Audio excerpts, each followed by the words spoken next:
कुछ भी हो, लेकिन ये तो हर कोई मानेगा कि 2014 के बाद देश में कई बड़े बदलाव हुए। आज हम बात करने वाले हैं उन्हीं बड़े बदलावों में से एक की। वीडियो में अंत तक बने रहिएगा और अगर हमारी तरह आप भी इस बदलाव को महसूस किए हो तो आगे शेयर जरूर कर दीजिएगा।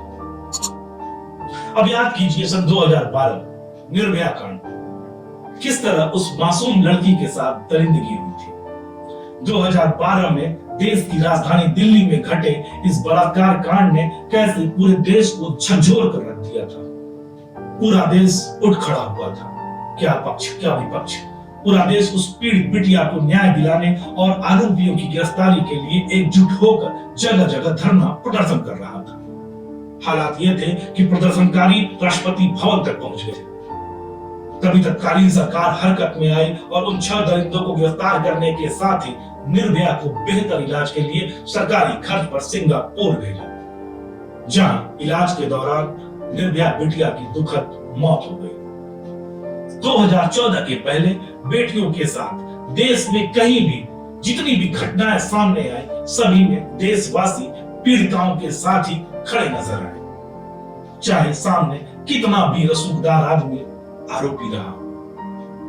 चाहे भवरी देवी कांड हो, चाहे महाराष्ट्र का प्रियंका कांड हो, चाहे माया रेप कांड हो या चाहे मथुरा रेप कांड हो, कोई भी, सभी में। फिर 2014 में देश में सत्ता परिवर्तन हुआ, अच्छे दिन आए और सत्ता बदलने के साथ ही कई बड़े बदलाव हुए। सबसे बड़ा बदलाव देश में नारी शक्ति के प्रति हुआ नजर आया।